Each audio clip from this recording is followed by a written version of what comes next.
ئەمانە هەر کاتێک گڵۆڵیان کەوتە دێژی باشە خۆ بکە قوڕ نەکەن بەسەر خەڵکی ترا وەڵای ئەمە ڕۆشتین بۆ ئەوەی داوای ئەوەمان کردوتمانە ئازادی بۆ مامۆسا 12 ساڵە حکومە دوو لە ڕوویەوە تڕکەن هیچ نەبووایە شتێکتان تەقدیم کردایە کە خزمەتی مامۆسا بکە لە ڕووی سڵحیەوە وەڵای ئەمە چون داوای ئازادیمان کردو دوای 2 مانگی تری جوابمانەیە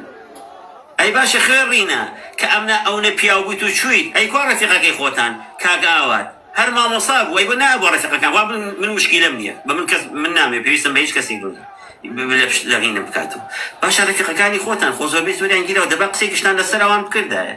نانە جیبینە یا هەر خۆفشکردنەوە بوو بۆ ڕەسمگرتن بۆ چووبوونە پێش زانیی ئێستا خەفەتێکی ترشم هەیە خەفەتێکی ترە خۆم ئێستا ئەوانەی کە ئیدعاکەن هاوکاری ئەو مامۆستا بەڕێزە بکەن کە لە زیندانە و بەیەکۆی گیراوی هەرچی داعاش و معاشەهینی بووە ئەو نێتە لەسەری قورسەکە جا من ناشوێ ئەوەش مشکلەیە بەڕاستی من مامۆساکرێکە ئەم کەسوکاری ئایا ناوێرم قسەکە من لە مامۆساکرێکە من لە خزمەتی دانیشتووە لە کوردستانە پیاوی وا گەورە لە کوردستان مشکلەکە لەوانی ئێستا ئێمە نازانین دەستمان کەوتوتە ئەوان خۆیانی پێوە گەورەکە مشکلەکە ئەوەیە مسلمان ئەمڕۆ ئەوەیتر لەسەری قورسەکەن ئەوەیتر قوڕەکەن بەسەریە بەدڵنیایەوە لەسەری قورسە بێ بەدڵنیایەوە لەسەری قورسە بێ یاخی خوێڕێکە بوو سایە هەردوو چاوی دەرە با بخۆی دەمتە جیتکە خۆ قابلێ باشکرا قسەکرد ئەوەی تریش کە پێم و تۆ حەزەکەیسە بۆی دووبارە ئەکەم و پێم و تۆ خۆ جاشی کوڕی جاشی خۆ داعاشی کوڕی داعاشی باوکیشی داعاشە چ مشکلەیەکی تایە یعنی خۆ چ مشکلەیەکی تایە ئەما دەم هەر کەسێ داعاش بوو دەلای ئێمە هەر بەبێ عەقڵ و بەکەرەی زانی چونکە هیچ شتێ نازانێ یەکێک لەوانەیش کە زۆر داعاش و خوێڕی و هیچ شتێکی پێ ناکرێت ئەو یاخی خوێڕیە تكبير الله أكبر تكبير الله أكبر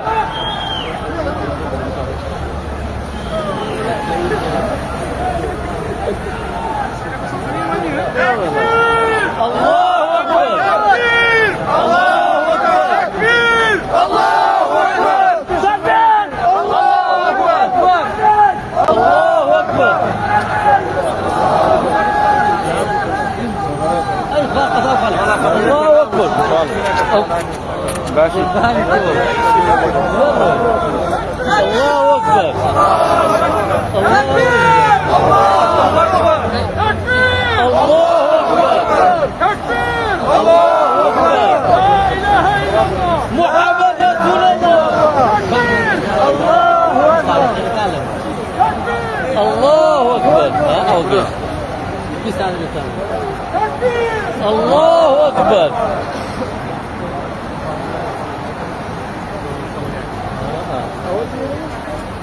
هادو دقوها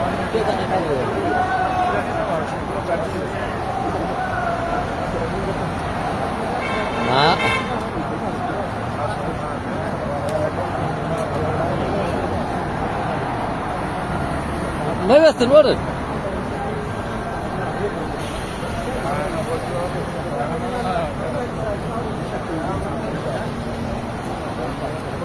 ها